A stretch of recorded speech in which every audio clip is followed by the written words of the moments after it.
warahmatullahi wabarakatuh. Perkenalkan, nama saya Andika Firdaus dari Perbankan Syariah kelas 5A Universitas Muhammadiyah Profesor Dr. Hamka. Sebelum memulai video kami, di sini saya akan menjelaskan tentang apa itu ekonomi moneter.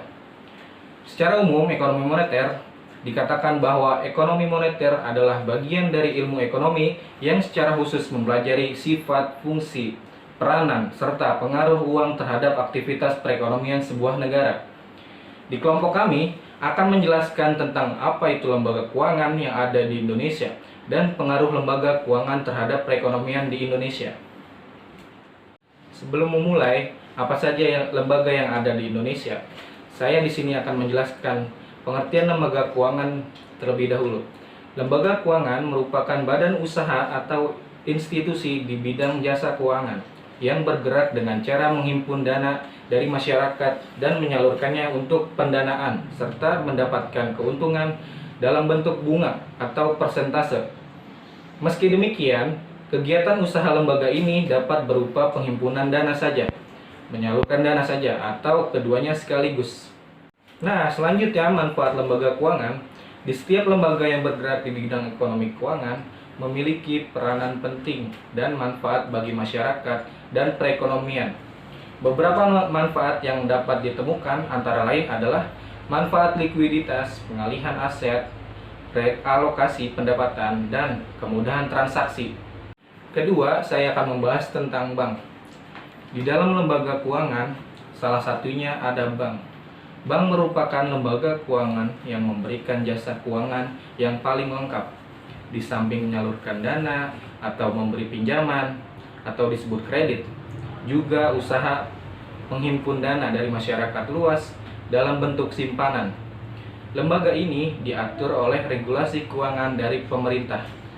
Selain memiliki fungsi penghimpunan dana dan menyalurkan dana, bank juga berfungsi untuk memberikan pelayanan kepada masyarakat yang berupa penawaran jasa-jasa perbankan seperti jasa pengiriman uang, penitipan barang berharga, dan lain sebagainya, serta memberikan rasa aman dan nyaman kepada masyarakat yang menggunakan jasanya. Selain itu, bank mempunyai 3 jenis, yaitu bank sentral yang berfungsi untuk menjaga kestabilan perekonomian masyarakat dan dikendalikan oleh Bank Indonesia.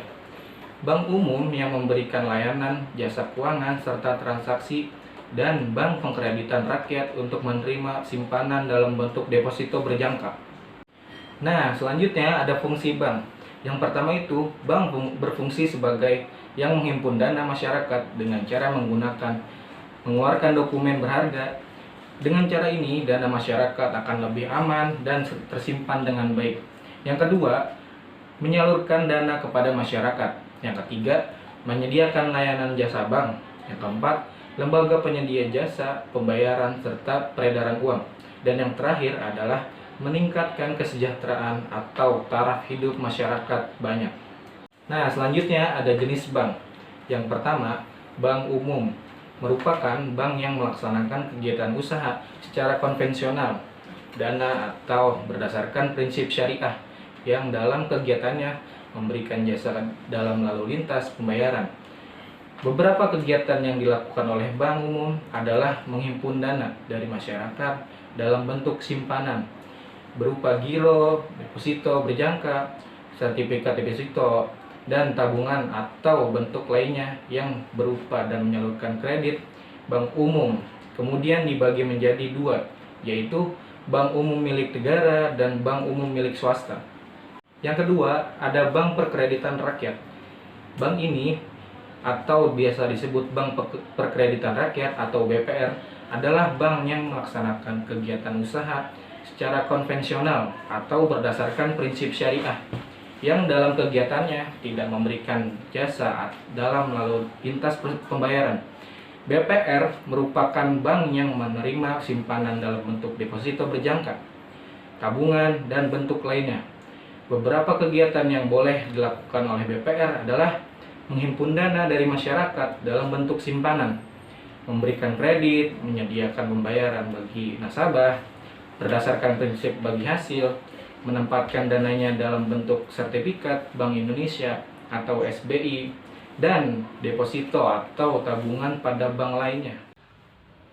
Lalu selanjutnya, yang ketiga, ada bank sentral. Bank sentral adalah suatu lembaga yang melaksanakan kebijakan publik melalui sektor perbankan, guna untuk memengaruhi variabel dalam perekonomian. Bank sentral memiliki tujuan utama untuk mengatur jumlah uang beredar dalam perekonomian negara. Namun, dalam menjalankan tugasnya, bank sentral menjalankan berbagai fungsi lain, mulai dari penanganan penyelesaian giro, pelaksanaan kebijakan moneter, sampai dengan pemberian izin, pembinaan, serta pengawasan kegiatan perbankan. Selanjutnya, ada fungsi bank sentral. Yang pertama, fungsi bank sentral ialah sebagai agen fiskal pemerintah. Atau, bank sentral bertanggung jawab sebagai penasehat serta memberi bantuan untuk mengelola berbagai masalah yang berkaitan dengan transaksi keuangan pemerintah. Contoh, memberi pinjaman kepada pemerintah atau menyimpan aset-aset finansial milik pemerintah. Yang kedua, fungsi bank sentral bertugas untuk memberikan bantuan kepada bank-bank yang mengalami kesulitan likuiditas. Yang ketiga, fungsi bank sentral ialah untuk menentukan kebijakan moneter atau monetary policy marker. Yang keempat, fungsi bank sentral ialah melakukan kontrol terhadap jumlah uang beredar atau JUB melalui kebijakan moneter. Yang kelima, bank sentral melakukan pengawasan, evaluasi, dan pembinaan perbankan.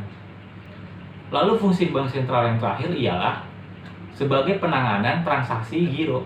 Tujuan adanya bank sentral, dalam hal ini Bank Indonesia, yaitu mencapai dan memelihara kestabilan nilai rupiah. Kestabilan nilai rupiah ini terdiri dari dua aspek. Aspek yang pertama, kestabilan nilai mata uang terhadap barang dan jasa. Hal ini tercermin pada tingkat inflasi. Lalu aspek yang kedua, kestabilan terhadap mata uang negara lain. Hal ini tercermin pada nilai tukar rupiah terhadap mata uang asing. Lalu tugas bank sentral, dalam hal ini Bank Indonesia. Yang pertama, menetapkan dan melaksanakan kebijakan moneter yang dilakukan dalam rangka mengendalikan jumlah uang beredar agar tercipta kestabilan nilai angka rupiah terhadap barang dan jasa. Selain itu, kebijakan ini juga dapat dilaksanakan untuk mendorong perekonomian nasional. Tugas bank sentral yang terakhir ialah mengatur dan mengawasi bank. Sampai akhir tahun 2013, Bank Indonesia masih berperan sebagai regulator dan supervisor perbankan nasional sebelum diambil alih oleh Otoritas Jasa Keuangan atau OJK. Lalu, wewenang bank sentral. Bank Indonesia selaku bank sentral di Indonesia melakukan wewenang khusus yang sebelumnya sudah diatur dalam Undang-Undang Republik Indonesia. Yang pertama, kewenangan membuat kebijakan moneter. Bank Indonesia harus bisa menentukan dan menetapkan adanya tingkat diskonto, jumlah cadangan minimal bank umum, serta harus membuat kebijakan pembiayaan atau kredit. Selain itu, Bank Indonesia harus bisa menetapkan dan juga menentukan target moneter dengan cara menentukan tingkat inflasi yang terjadi di Indonesia setiap tahun. Lebih dari itu, Bank Indonesia juga memiliki wewenang dalam mengendalikan moneter dengan tidak dibatasi pada kegiatan pasar terbuka di pasar uang. Yang kedua, kewenangan mengatur sistem pembayaran. Dalam hal ini, Bank Indonesia memiliki 3 wewenang utama. Pertama, Bank Indonesia memiliki wewenang dalam menentukan dan juga menetapkan penggunaan alat pembayaran. Yang kedua, Bank Indonesia membuat serta memberikan persetujuan izin atas adanya penyelenggaraan sistem pembayaran. Lalu yang terakhir, Bank Indonesia mengawasi penyelenggaraan sistem pembayaran. Yang ketiga, kewenangan mengatur dan mengawasi perbankan. Untuk poin terakhir ini, Bank Indonesia selaku bank sentral memiliki 4 wewenang utama. Pertama, membuat dan juga menetapkan kebijakan terkait pelaksanaan perbankan yang berlaku di Indonesia. Yang kedua, memberikan sanksi kepada pihak yang sudah melanggar kebijakan yang sebelumnya sudah ditetapkan sesuai dengan peraturan perundang-undangan. Lalu yang ketiga, memberikan atau mencabut izin kelembagaan dan kegiatan usaha bank. Dan yang terakhir, mengawasi berbagai kegiatan bank konvensional, baik itu dalam sistem perbankan atau secara individu. Oke, melanjuti penjelasan rekan saya sebelumnya mengenai lembaga keuangan bank. Kali ini saya akan melanjutkan penjelasan tersebut dan membahas tentang lembaga keuangan bukan bank.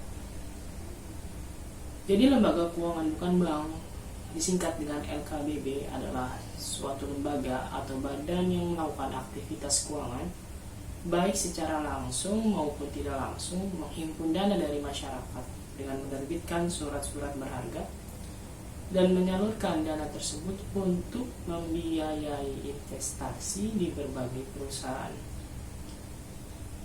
Sama halnya dengan bank, LKBB ini juga memiliki peranan yang sangat penting.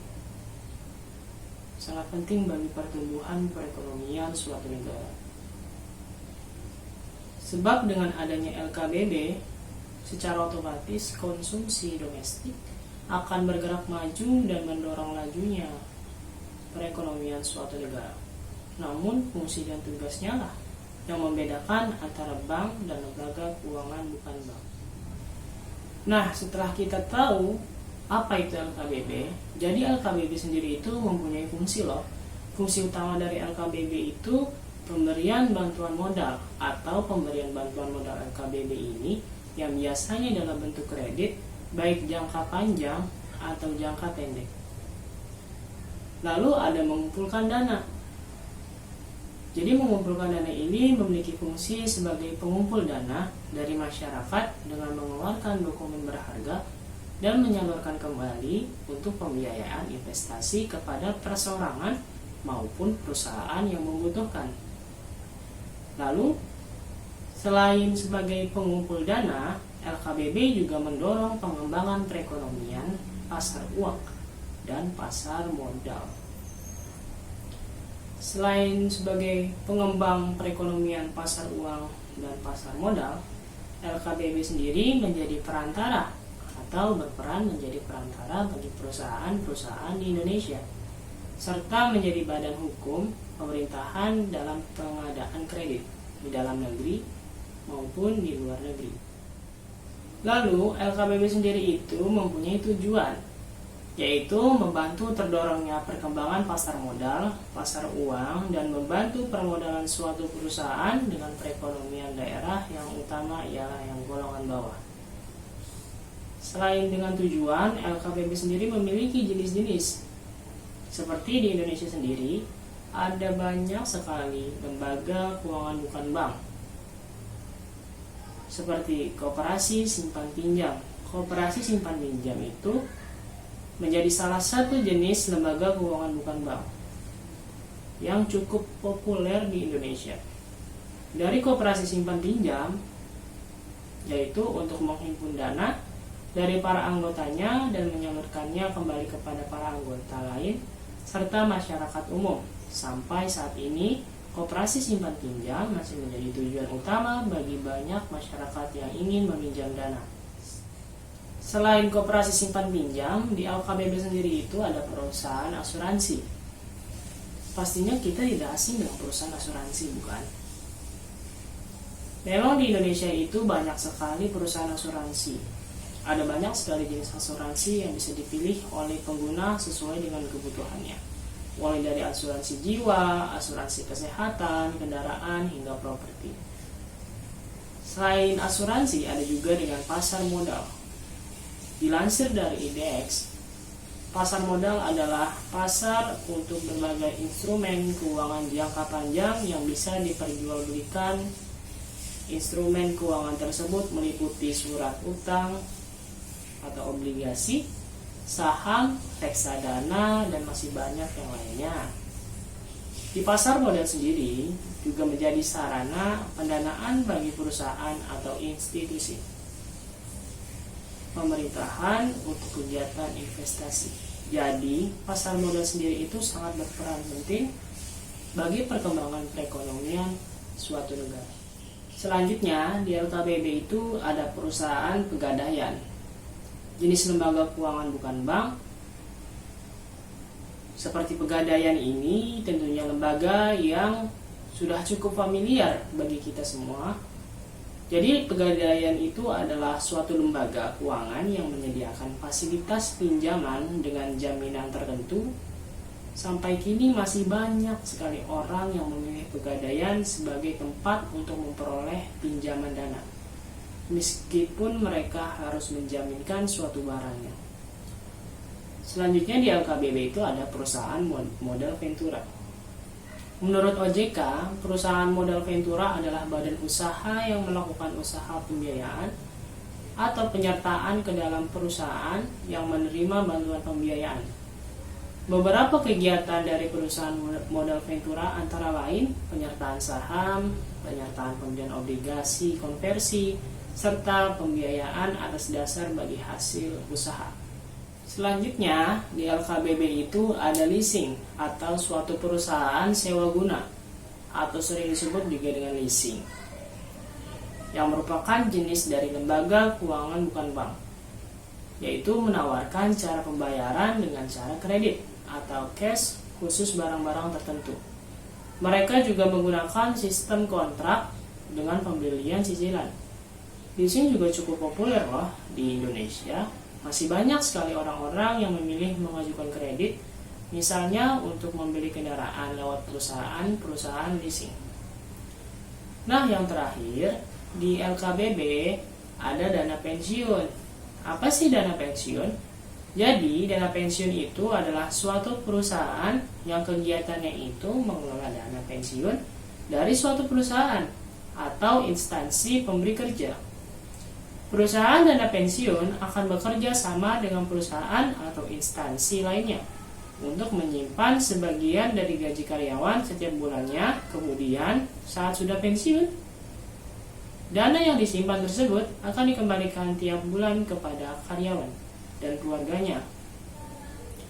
Beberapa perusahaan dana pensiun yang ada di Indonesia seperti PT Taspen hingga jaminan pensiun dari BPJS Ketenagakerjaan. Nah, itulah lembaga-lembaga keuangan yang sangat penting bagi majunya perekonomian di suatu negara.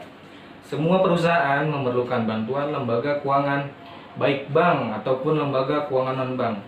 Pada dasarnya, lembaga keuangan membantu proses pertumbuhan perekonomian perusahaan di Indonesia. Ya, mungkin sampai di sini saja video kali ini. Karena keterbatasan yang sangat mempengaruhi kelompok kami, dan di saat ini masih terdapat banyaknya wabah di corona di Indonesia. Kurang lebihnya mohon maaf. Assalamualaikum warahmatullahi wabarakatuh.